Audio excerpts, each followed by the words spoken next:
How y'all feeling about the Wyatt Sicks, aka everybody got murdered at the end of Monday Night Raw?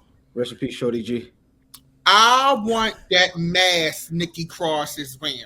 That was nasty. Freak ball stuff you in. I want that because it's something about it that's just I'm looking at it from a fashion perspective. There's something about her mask that it's giving what it need to give. Like it's original feeling. I mean, all of them are original, but I want Nikki Cross's mask. That shit is so fucking dope. That's the first thing I thought when I saw this, and this just came up out the ground in a nasty wedding prom dress with the nasty mask. The nasty. It was nasty. I was like, yes, bitch. Now this is how you need to be looking. Okay, this is what it needs to give. Yes, like, you nasty bitch. Yeah, I was here. Yes. Like, Mama Cross gave what it needed to give. That's crazy. This is the thing that I'm like, I didn't know it was a mask at first. I said, "Holy shit, what's wrong with her face?" Now look, I quit. Like y'all have it. Listen, you can have them. I know his mother. You tried, Mama. No, I'm not even trying to be funny. Because when I'm looking at it, I'm like, what is going on? I'm doing this. She crawling this shit. What is going on with her face? And then when I saw that I was like, oh shit. They did go to Waterbury. Why they ain't do this before? But you know what though?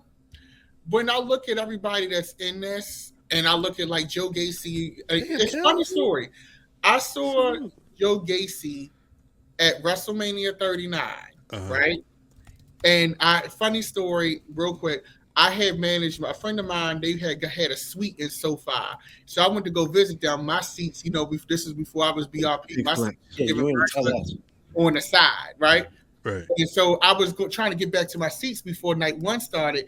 And SoFi, them old ladies didn't give a shit that was working the door. They was like, baby, just go through this door. It ended up being the NXT lounge. Oh, shit. So Ava Raine, Tiffany Stratton, Joe Gacy, and I felt so bad because Joe Gacy, nobody talked to him. Mm-hmm. He was by himself. But no, here's the thing. But he looked like his demeanor was, people, of course, talking to the Rock daughter. This is when Melo had just won the NXT championship at Stand and Deliver and things like that. But nobody really paid him any mind. Right. And he's looking like, damn, I wish people knew me. And I went up and I said hi to him. He was like, oh, hey, man. I was like, I like your work.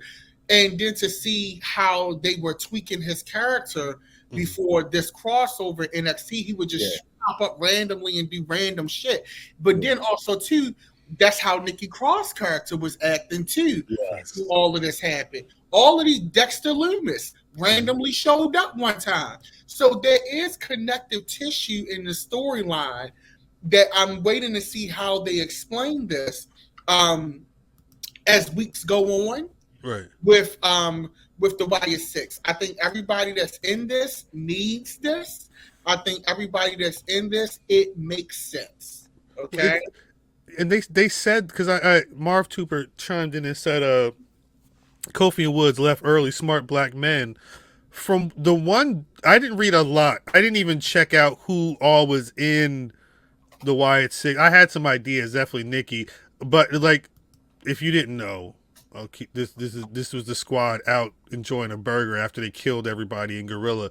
But from the one report I read, they were saying that all that shit was deliberate. Like, who you saw on screen at that point, they were supposed to be there. The people you didn't see, because I've heard conversations about Triple H wasn't back there. Where was Adam Pearce? Did he leave with Drew McIntyre? Kofi and Woods wasn't there. I think I saw Sami Zayn did an interview where he said after his match he was gone and he didn't check on any of the socials, and then he tweeted out a link to a comedy show and people are like, how you tweeting about this? There's a bunch of dead people at your job. Jey Uso was out there talking about they could keep them fireflies. That's real. That was great. That was the blackest thing he's ever done. He was like, look, hey, listen, oops. They can have them. Oops. Facts. I like it. I'm into it. I think the one thing with the Wyatt Sicks though is Triple H, man, that's great. they already murder people, and they Back took people. over Pierce's Twitter the other day. Javon says I didn't see that. I've That been I saw. working. Yeah, That's crazy. It's well, a matter of fact, they took out Pat McAfee's show, right? Yeah. There was that clip where they shut the whole thing down at one point. Yeah, Javon said they went after Pat McAfee at the end of his show. At some point, they got to wrestle. And I'm not talking skills-wise, but in character-wise. If their debut was murdering people with mallets and all this other stuff, it's going to be interesting to see how they're sicked on the rest of the roster, because they're going to be dominating for a bit, and it's 6 of them. Is there only or 5 of them right now? Is there only one group that had a debut like this that worked? You mean the Shield? Yes. What I'm trying to think. What would be the other debuts that? I mean, the other debuts like this would be like the Nexus. Nexus is the one that comes to mind. There was what was the other? Does the NWO count? Not WWE. Say less. I'm just trying to think of any other like folks that even Retribution is probably one of them. Retribution, when they tried to do the Wyatt thing, right, it was a bunch of starts and stops. We were BRP was early when that because this my brother up here, brother Math was the biggest Bray Wyatt fan, but that was our conversation back then. Like he debuted in Baltimore. We was dead. As he was a monster there. When he came back from Husky Harris to Bray was debuted in Baltimore. That was Lowell Fan first wrestling show. That's crazy. Yeah. Somebody said the Shield. Yeah, that's the one that worked. That's what I'm saying. That's the one that worked. Yeah, really took off after having that super dramatic, like the announcer's layout, and it's quiet at the end of the show. Like that was the one that worked. Right. I think this can work, and Mimi was talking about this in the chat earlier today. I think this can work if they keep it grounded. The way that I'm envisioning this as a storyteller, these are people that live in the backwoods, in the country, deep south. The hills have eyes. Very Texas Chainsaw Massacre, very bad, very grounded, and the fighting style should be very savage in ring. Yes. It should be no supernatural stuff because that doesn't work anymore. Right. But very savage fighting style in ring, very aggressive fighting style in ring. And when you look at all the folks that are in this so far, they are all thicker, bigger, kind of like eccentric kind of people. Yeah. And I think that the ring work should reflect that. Like Dexter Lumis already felt like a serial killer. So that's a fact. When Dexter Lumis is wrestling, he should feel like a serial killer. There should be a few no cells. There should be stone faces. There should be some things where he's doing submission holds, or like Brody King does this thing with Death Wish guy, where he holds him over the ropes and chokes the shit out of him. Like he needs to be doing stuff like that. Right. Nikki, you need to be ripping their head out there here. Death Wish guy is funny. Death Wish guy is great. You know what I'm talking about. That may be the name of the episode. That's how they like. Nikki needs to be to the point where she feel like she gonna hurt them girls. Right.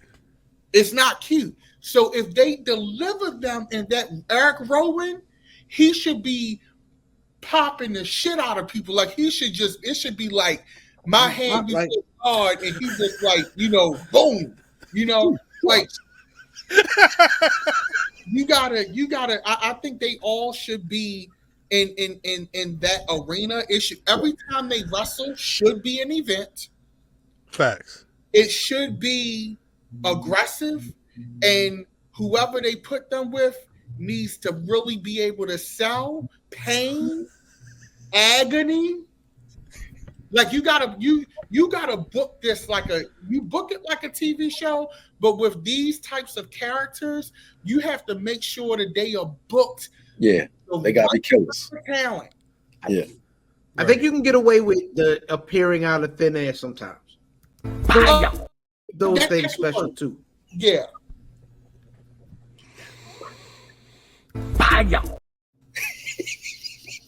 It was so graceful. He paya. I said paya.